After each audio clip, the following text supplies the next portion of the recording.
Hello everyone, स्वागत है आप सभी का आपके अपने यूट्यूब चैनल उन्नत क्लासेस में। तो कल की वीडियो में आप सभी ने अच्छे से देखा कि हम ट्वेल्थ क्लास की हिस्ट्री जो है वो कर रहे थे। ये फर्स्ट ग्रेड जो आप हिस्ट्री की तैयारी कर रहे हैं या फिर फर्स्ट पेपर के लिए, दोनों के लिए ही काफ़ी इम्पोर्टेंट है। बाकी अगर आप किसी भी एग्ज़ाम की प्रिपरेशन कर रहे हैं तो ये सभी में कॉमन टॉपिक होता है, तो सभी में ये आता है। अब देखिए, कल का मैं आपको रिवीजन करवा देती हूँ। कल हमने भारतीय इतिहास की जानकारी के स्रोत देखे थे कि दो भागों में उनको डिवाइड किया गया था। साहित्यिक स्रोत थे, एक पुरातात्विक या पुरालेखिक स्रोत थे। ये देखिए फटाफट रिवीजन है।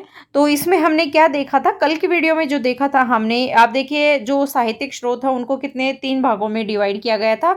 धार्मिक साहित्य जिसे हम ने कल पढ़ा था, ब्राह्मण साहित्य, बौद्ध साहित्य और जैन साहित्य, ये हमने कल कर लिया था। आज की वीडियो में हम जो ये बी नंबर का है धर्मेतर साहित्य, जिसमें कि ऐतिहासिक ग्रंथ, विशुद्ध साहित्यिक ग्रंथ, क्षेत्रीय साहित्य और विदेशी विवरण जो है ये आज की वीडियो में हम करेंगे। तो कल हमने ये देख लिया था। आई होप आपने वीडियो देखा हो और ध्यान से देखा हो, क्योंकि कल के जो वीडियो में ये चीज़ें थी वो बहुत इंपॉर्टेंट थी और ऐसे ही आज के वीडियो में भी काफ़ी इंपॉर्टेंट है। तो आप ध्यान से देखिएगा। तो देखिए, सेकंड नंबर का दिया गया है धर्मेतर साहित्य। अब धर्मेतर साहित्य क्या है कि इस श्रेणी में प्राचीन भारत के धर्म के अतिरिक्त अन्य विषयों पर लिखा गया साहित्य आता है। जो प्राचीन भारत में धर्म के अतिरिक्त जो किसी और विषय के ऊपर लिखे गए जो ग्रंथ या साहित्य हैं वो धर्मेतर साहित्य के अंतर्गत आते हैं। इसमें ऐतिहासिक, अर्ध ऐतिहासिक, विशुद्ध साहित्यिक ग्रंथ, नाटक, कथा कोश, काव्य, ये सभी ग्रंथ जो हैं ये धर्मेतर साहित्य के अंतर्गत आते हैं। अब इसमें देखिए पहला दिया गया है ऐतिहासिक ग्रंथ। अब देखिए ऐतिहासिक ग्रंथ में सबसे ही पहला पॉइंट ही कितना इंपॉर्टेंट है, हर एग्जाम में पूछा जाता है कि राज तरंगिणी किसके द्वारा लिखी गई। तो राज तरंगी कल्हण के द्वारा लिखी गई थी। विशुद्ध रूप से क्या है, ऐतिहासिक ग्रंथ है जिसकी रचना अगर पूछे तो कब 1150 ईस्वी में की गई थी। कल्हण ने लिखी थी राज तरंगिणी, जो हर एग्जाम में मोस्टली पूछा ही जाता है क्वेश्चन। इसमें प्राचीन समय के 12वीं शताब्दी तक का कश्मीर का इतिहास है। तो कल्हण की राजतरंगिणी में किसका इतिहास है, कश्मीर का इतिहास है 12वीं शताब्दी तक का। अन्य प्रमुख ग्रंथ ऐतिहासिक आचार्य जैसे कि विष्णुगुप्त आप कह सकते हैं, चाणक्य भी कहते हैं और कौटिल्य भी। तो ये तीनों ही नाम किसके हैं, कौटिल्य के ही हैं, विष्णुगुप्त, चाणक्य और कौटिल्य, जिन्होंने कौन सा ग्रंथ लिखा, अर्थशास्त्र लिखा। अर्थशास्त्र में किसका उल्लेख किया, तो इन्होंने राज प्रबंध, अर्थव्यवस्था, सामाजिक और धार्मिक जीवन की विस्तृत जानकारी इसके अंतर्गत बताई है। कौटिल्य में ने इस इतिहास के अंतर्गत पुराण, इतिवर्ग, आख्यान, उदाहरण, धर्मशास्त्र, अर्थशास्त्र सभी को शामिल इसमें किया है। तो ये देखिए आप चित्र देख सकते हैं कि ये विष्णुगुप्त चाणक्य जी हैं और ये वंशावली लेखकों की कलम और उनके शाही दान तो वो पहले कैसा हुआ करता था, ऐसे हुआ करता था, उसमें से डीप करके वो शाही में से कलम को फिर लिखते थे। अभी नेक्स्ट क्या दिया गया है कि इन ग्रंथों के अलावा जीवन चरित्र संबंधी ग्रंथ, जीवन संबंधी ग्रंथ की जानकारी उपलब्ध है। अब देखिए ये इतना वो नहीं है, मैंने जो इंपॉर्टेंट है उसको अंडरलाइन कर रखा है। अब देखिए हर्ष चरित्र किसके द्वारा लिखी गई थी, तो बाण भट्ट द्वारा लिखा गया ग्रंथ है हर्ष चरित्र। अब हर्ष चरित्र ये भी बहुत इंपॉर्टेंट है, काफी बार एग्जाम में पूछा जाता है। वहीं गोड वहो जो है वो किसके द्वारा, वाकपति के द्वारा लिखा गया ग्रंथ है। विल्हण का विक्रमादेव चरित्र। अब देखिए चरित्र चरित्र काफी सारे आएंगे तो लेकिन आपको कंफ्यूज नहीं होना है। जैसे हर्ष चरित्र लिखा गया था बाण भट्ट के द्वारा, वहीं विक्रमादेव चरित्र लिखा गया था विल्हण के द्वारा। जयसिंह का कुमारपाल चरित्र। अब देखिए कुमारपाल चरित्र किसके द्वारा, जयसिंह के द्वारा लिखा गया। तो ये एक आप काम करिए कि नोटबुक में ये एक लिस्ट बना लीजिए कि ये लेखक है और ये ग्रंथ है, तो आपके लिए इजी हो जाएगा, याद करने में भी इजी रहेगा और आप उनको अच्छे से देखेंगे तो आपको इजी रहेगा। तो हमने देखा कि बाण भट्ट ने क्या लिखा, हर्षचरित्र लिखा, वहीं वाकपति का गोड वहो लिखा, विक्रमादेव चरित्र विल्हण के द्वारा लिखा गया और कुमारपाल चरित्र लिखा गया जयसिंह के द्वारा। नैनचंद्र का हम्मीर महाकाव्य बहुत इंपॉर्टेंट है, नैनचंद्र ने हम्मीर महाकाव्य लिखा था। वहीं पद्मगुप्त का नवसंहासक चरित्र जो है वो पद्मगुप्त के द्वारा लिखा गया और बल्लोल का भोज चरित्र एवं जयानक का पृथ्वीराज विजय। अब ये जयानक का पृथ्वीराज विजय हो गया, नैनचंद्र का हमीर महाकाव्य हो गया, वाणभट्ट का हर्षचरित्र हो गया, और अभी हमने कल्हण की राजतरंगिणी देखी। ये तो बहुत ही इंपॉर्टेंट है, ये तो आपको याद होने ही चाहिए। नेक्स्ट है देखिए विशुद्ध साहित्यिक ग्रंथ। तो विशुद्ध साहित्यिक ग्रंथ के अंतर्गत क्या दिया गया है कि इसमें जैसे नाटक, व्याकरण ग्रंथ हो गए, टीका आ गई, काव्य आ गए, साहित्य आ गए, ये सभी जो हैं इसके अंतर्गत आते हैं। इसमें देखिए अगर महत्वपूर्ण ग्रंथ तो ये पाणिनि की अष्टाध्यायी कितनी इंपॉर्टेंट है, पाणिनि की अष्टाध्यायी। वहीं पतंजलि का महाभाष्य हो गया, गार्गी संहिता होगी, कालिदास का मालविका अग्निमित्र, और विशाख दत्त का मुद्रा राक्षस। तो ये देखिए मैं आपको दोबारा बता रही हूँ, आप एक ऐसे लिस्ट बना लीजिएगा। आप कहें तो मैं इसके लिए भी एक वीडियो अलग से बना दूंगी कि किसके द्वारा कौन सा ग्रंथ रचित किया गया। वैसे भी ये जो चैप्टर है इसमें से इंपॉर्टेंट जितने भी क्वेश्चन बनते हैं उसके लिए मैं आपको जरूर लेके आऊंगी एक वीडियो कि फर्स्ट चैप्टर में से जितने भी महत्वपूर्ण प्रश्न बन रहे हैं वो मैं जरूर लेकर आऊंगी। नोट्स के रूप में भी लेकर आऊंगी कि किसके द्वारा कौन सा ग्रंथ रचा गया है, क्योंकि ये साहित्यिक स्रोत इसमें महत्वपूर्ण है। जैन बौद्ध में भी हमने देखा कि कितने महत्वपूर्ण साहित्यिक स्रोत हैं। हाँ, तो देखिए मुद्रा राक्षस जो लिखी गई वो विशाख दत्त के द्वारा लिखा गया। शूद्रक का कौन सा, मृच्छकटिकम, ये भी बहुत इंपॉर्टेंट है। वही आप कहेंगे मैम सभी को इंपॉर्टेंट बोल रही है, तो ऑब्वियसली सारे ही बहुत इंपॉर्टेंट है। वही मेघातिथि की मिताक्षरा और कामनंदक की नीतिसार जो है वो ऐतिहासिक दृष्टि से महत्वपूर्ण ग्रंथ है। कथा साहित्य एवं कोश साहित्य की दृष्टि में विष्णु शर्मा का पंचतंत्र। पंचतंत्र किसके द्वारा लिखा गया, तो पंचतंत्र जो है विष्णु शर्मा के द्वारा लिखा गया। एक मान्यता ये भी है कि जैसे चाणक्य को ही विष्णु गुप्त है, वैसे विष्णु शर्मा नाम भी चाणक्य को ही दिया गया। तो कहीं ना कहीं ये भ्रांति है कि विष्णु शर्मा है जो है वो चाणक्य ही थे। परंतु इसमें देखिए आप ऑप्शन में विष्णु शर्मा आए तो विष्णु शर्मा ही आपको राइट आंसर करना है। पंचतंत्र जो है विष्णु शर्मा के द्वारा रचित ग्रंथ है। वहीं गुणाढ्य कथा मंजरी की है, कथा मंजरी लिखी गुणाढ्य के द्वारा। क्षेमेंद्र की वृहत कथा मंजरी और सोमदेव का कथा सरित सागर, ये सारे ही जो ये है ये बहुत इंपॉर्टेंट है। अमर सिंह का अमरकोश, तो ये यहाँ तक जो है ये काफ़ी इंपॉर्टेंट है। तो इसमें जो समाज है इसके बारे में जानकारी हमें प्राप्त होती है और ये भी काफ़ी ऐतिहासिक दृष्टि से महत्वपूर्ण माने जाते हैं। अभी देखिए थर्ड पॉइंट है क्षेत्रीय साहित्य। तो क्षेत्रीय भाषाओं के ग्रंथ में प्रचुर ऐतिहासिक सामग्री मिलती है।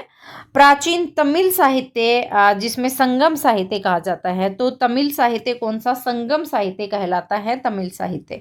इसमें किसका उल्लेख मिलता है, तो इसमें जानकारी मिलती है चोल और पल्लव शासकों की जानकारी मिलती है किसमें, संगम साहित्य में।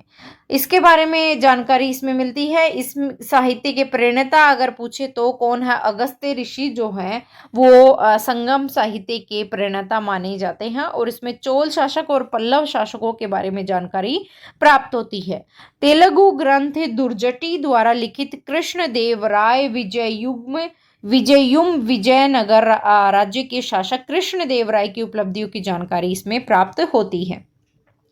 तो देखिए ये तेलुगु में लिखा गया ग्रंथ है जो कि दुर्जटी के द्वारा लिखा गया था। कौन सा, कृष्णदेवराय विजयनगर राज्य। अब ये किसके ऊपर लिखा गया, वे विजयनगर के एक प्रसिद्ध शासक थे कृष्णदेवराय, उनकी उपलब्धियों की जानकारी जो है इसके अंदर प्राप्त होती है। राजस्थानी भाषा के ग्रंथों में अगर देखें तो देखिए ये राजस्थानी भाषा के ग्रंथ भी इसमें बताए हैं।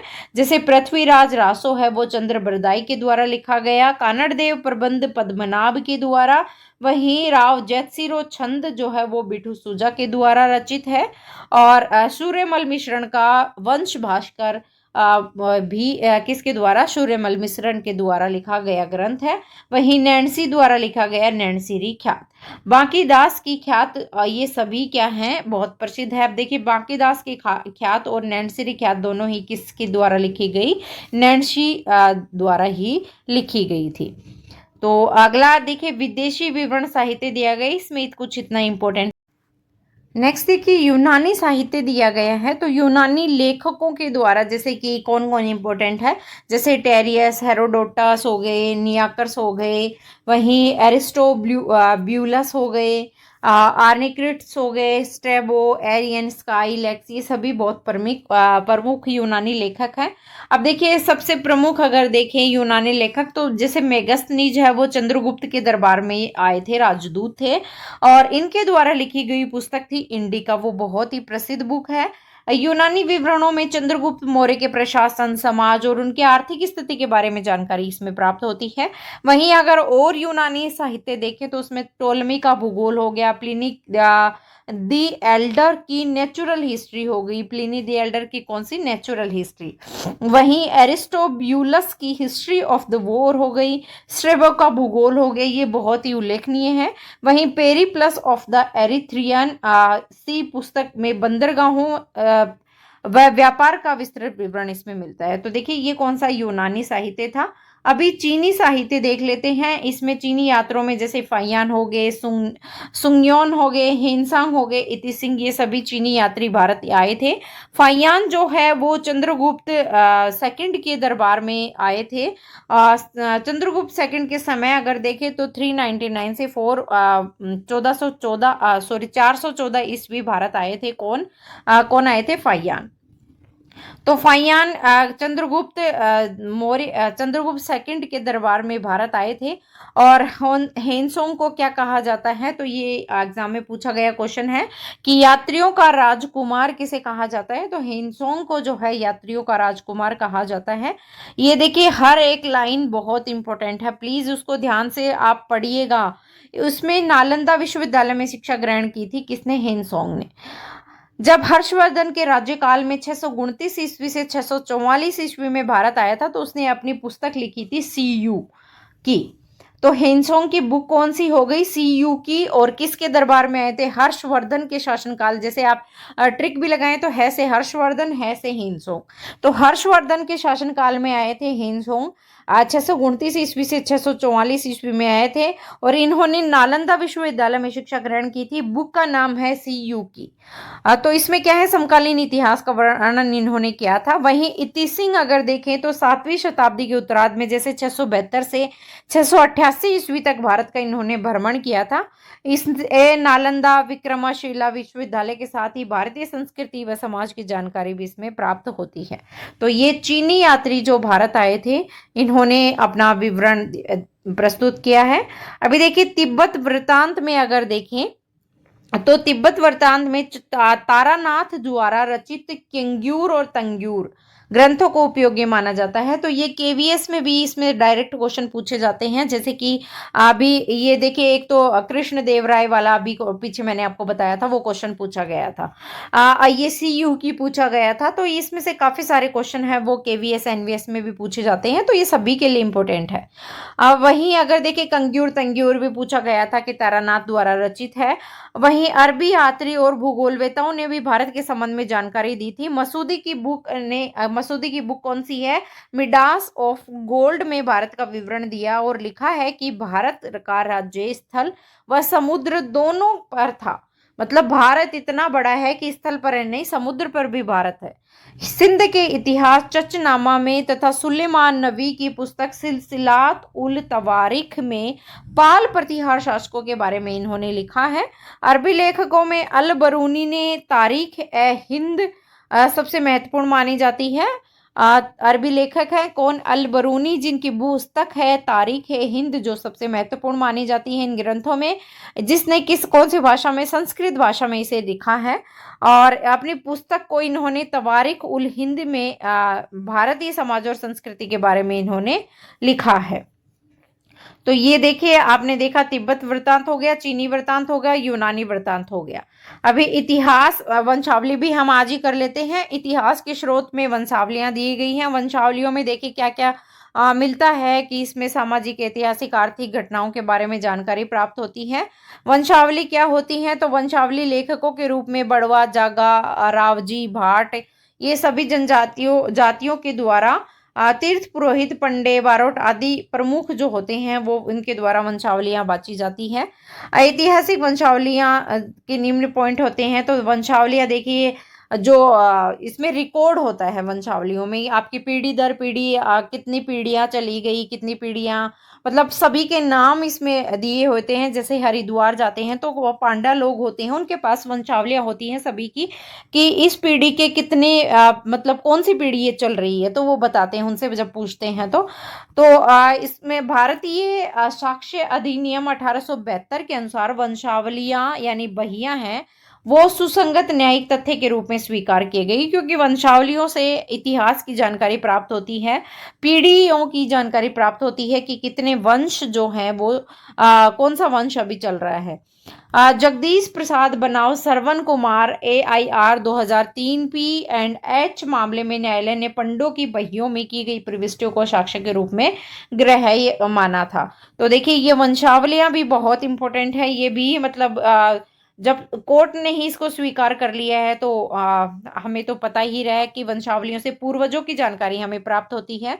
तो अपनी परंपरा, संस्कृति, मूल निवास, विस्तार, वंश, कुलक्रम, कुलाचार, गोत्र और पूर्वजों के बारे में जानकारी इसमें विश्वसनीय रूप से प्राप्त होती है वंशावलियों के द्वारा। आगे देखिए इसमें क्या दिया गया है। तो देखिए तो ये वंशावलियां हो गई। तो आगे नेक्स्ट जो है वो पुरातात्विक स्रोत आ जाते हैं। तो पुरातात्विक स्रोत हम कल के वीडियो में पढ़ेंगे। आज के लिए इतना ही काफी है। आप भी ऐसे मतलब आपको लगा होगा कि टफ लगा होगा, जिसका पढ़ा हुआ है उसको इजी लगेगा, परंतु जिसने पहली बार पढ़ा है उसको थोड़ा सा टफ लगेगा, क्योंकि साहित्य है और सभी की पुस्तकों को याद करना थोड़ा टिपिकल होगा। पर आप अगर नोट्स बना के इसको पढ़ेंगे, एक लिस्ट बना लीजिए, तो आपको डेफिनेटली याद होगा। तो फिर मिलते हैं हम नेक्स्ट वीडियो में, इसी चैप्टर को कंटिन्यू रखेंगे। जय हिंद, जय भारत।